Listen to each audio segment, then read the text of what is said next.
صباح الخير أو مساء الخير على حسب وقت ما بتشوفوني. النهاردة هنعمل أحلى طاجن مسقعة، مش هتبطلي أكل فيه. ريحته كده هتجيب لآخر الشارع، حاجة آخر طعم. يلا بينا نشوف هنعمله ازاي. جبنا البصلة وحمرناها في شوية زيت صغيرين جدا على النار، إن كده كده البتنجان هينزل زيته.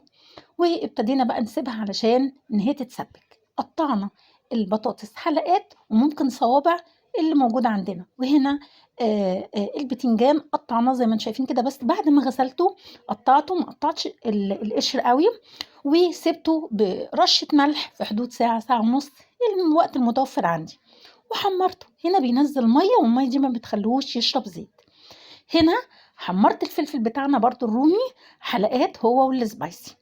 هنا بقى السر الخطير بتاعي في الصلصة: معلقة الثوم المفري، وربع كوباية خل، والكمون بتاعنا، والملح طبعا، والشطة.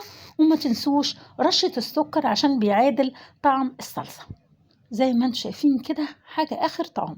جبت البايركس أو الطاجن بتاعي، وابتديت إن أنا أعمل الحلقات بتاعتي طبقات. بس كان مفروض إن أنا أحط الصلصة كل طبقة، لكن أنا حطيتها في الآخر. الأفضل إن أنت تحطيها كل طبقة، بس أنا عملت فراغات أو فتحات كده علشان الصلصة تنزل من تحت لتحت كده. وابتديت إن أنا أحط من فوق الجرنش الجميل ده، الطماطم بالفلفل زي ما انتم شايفين كده.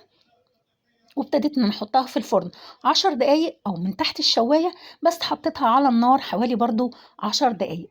ريحتها رهيبة، مش هتبطلي اكل فيها. يا رب تعجبكم، ولو عجبتكم يا ريت تعملوا لايك وشير واشتراك في القناة، ما تنسوش تفعلوا الجرس.